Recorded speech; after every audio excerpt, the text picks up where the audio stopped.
Welcome, everyone, to another exciting edition of 55 and 5. We're here with Cary Silkin. Cary, this is the internet's 5-minute professional wrestling history lesson. We've thrown you some tough names. The most recent was Ken Kenneth, and it was so tough that I lost my hair because of it.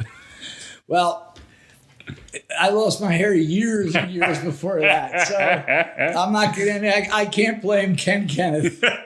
It's in my genes, or maybe a little too many sniffs. Well, we've been having a lot of fun. We've been going through the 1955 Parkhurst trading card set. Whether you've been following along on YouTube or on ad-free shows where this will appear in audio form, we thank you for joining us. And the premise of this is simple. We go through each card one by one, and we split them up by card. Now, I'll show a card to Cary. Cary will have 5 minutes to react and provide a history lesson or any memories he has of seeing that person or reading about that person.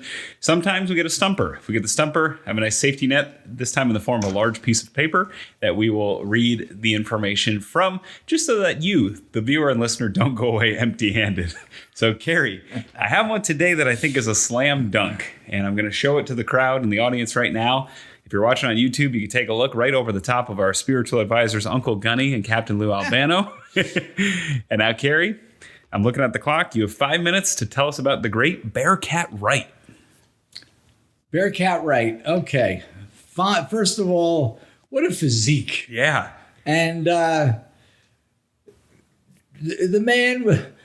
man knew how to carry himself. You gotta look quite done very tastefully and subtly, and I've seen it in other photos of him. He posed in a way that he featured not only his upper body, but his well-endowed package. And I'm gonna. Oh geez, Cary's not wrong. If you're not watching this on YouTube, check nice this legs card out. too. I mean, large, 6'5". We'll get back on target. 6'5". He's sitting legs spread open, but he's wearing very tight tights.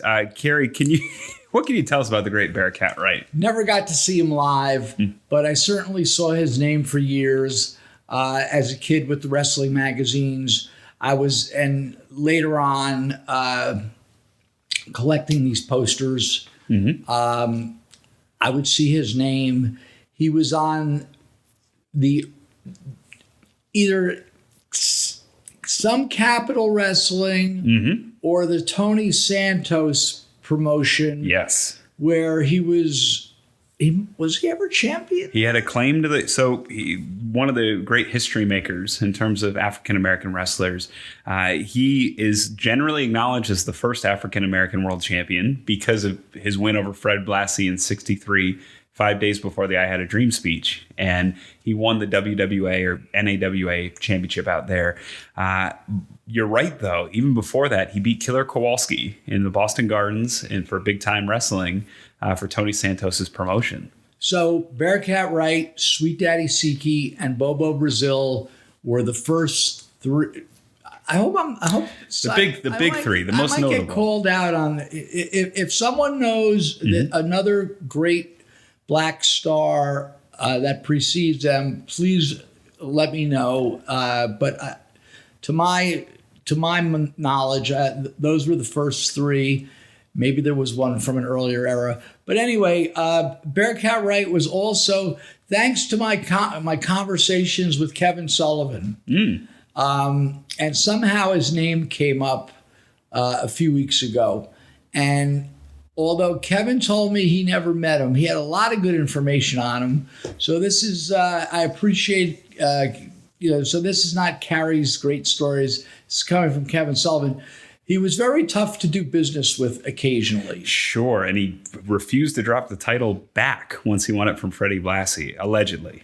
Right, and Kevin said an interesting thing. There were two theories. We'd have to talk to a guy like, I'm gonna blank on his name. There's an L.A. Roy Lucier? Well, Roy Lucier knows his stuff, but there was a guy who was involved in the office working for, not Tom Burke, working for Mike LaBelle. Regardless, there's people alive that know. But Kevin said that there's two theories about this One is that Bearcat Wright wouldn't show up against Freddie Blassie because he had to drop the title. And there's another one that's really wild that he gave him a headbutt and just left.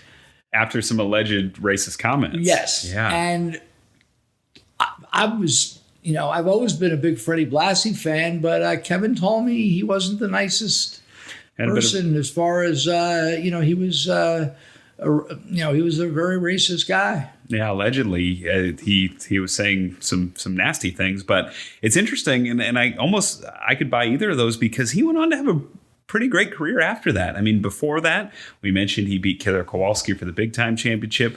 He had great feuds with Johnny Valentine, with Buddy Rogers, who right after this card was produced, he won the NWA Eastern title from, and then they'd wrestle again at Capitol, and then they'd kind of keep up this little feud wherever they went. He would team with Sweet Daddy Siki quite a bit in Madison Square Garden, and then one of his biggest draws before he gets to the world title in 63.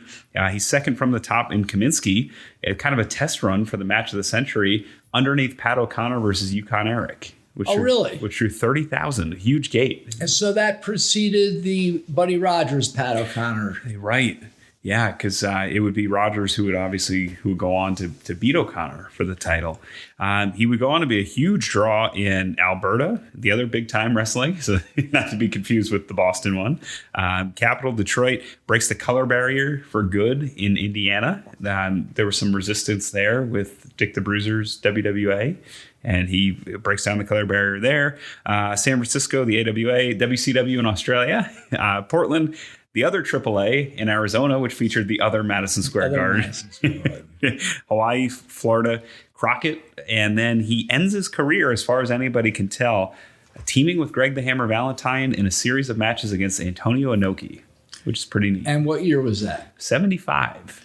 Well, post 75, from listening to Ron Fuller's podcasts and then also speaking with Kevin Sullivan, he managed the Mongolian Stomper. Archie Goldie was the Mongolian Stomper who never had a run. He was advertised. He did one WWF TV taping. Really? And they had him to take on Bruno at the Garden. And I'll ask Kevin or George Napolitano, something happened and he got pulled. Wow. But there's actual ads that exist. Really? Yeah. And, but yeah, he managed, he managed the Mongolian Stomper. Must have been in Knoxville, maybe in Florida. Knoxville and in Florida. And I guess that's how he ended his career. Yeah. And one of the all-time trailblazers, we went over 5 minutes, but I mean, it would take, you could, like Sweet Daddy Siki, you could probably do a full feature in like 90 minutes on the career of Bearcat Wright. I think 5 minutes he's one of the guys that 5 minutes doesn't do justice to his career. And he's no longer with us, correct? Correct, yeah. Like most of the athletes in the set, unfortunately, Bearcat Wright no longer with us. But just a heck of a run. I mean, talk about wrestling everywhere, talk about wrestling on top for almost all of your career. And whatever happened in California certainly didn't affect him. He had long stints just about everywhere else between a year or two, which was common. Jeff Walton's the name of the guy in L.A. who is still around. And I think he's on Twitter. Maybe we could reach out to him. Find out a little more about this Freddie Blassie story. We will take a look. Freddie not in the set. Kind of surprising that I'm aware of, but maybe we'll do a special. Maybe we'll do a 122nd episode on Freddie Blassie. But hey, this is the 31st, so we got to get through the 121 before we even think about 122. So thank you so much for joining us on this round. Check back on YouTube every weeknight, 8 p.m. Eastern, 55and5.com. That's where you find all the episodes. If you're listening on the audio form, keep it locked in here on adfreeshows.com. We want to thank Cary, our producer AJ from Bisson Creative and Web Design. And hey, I'm Ian Riccaboni. Thanks for watching. Happy wrestling, everybody.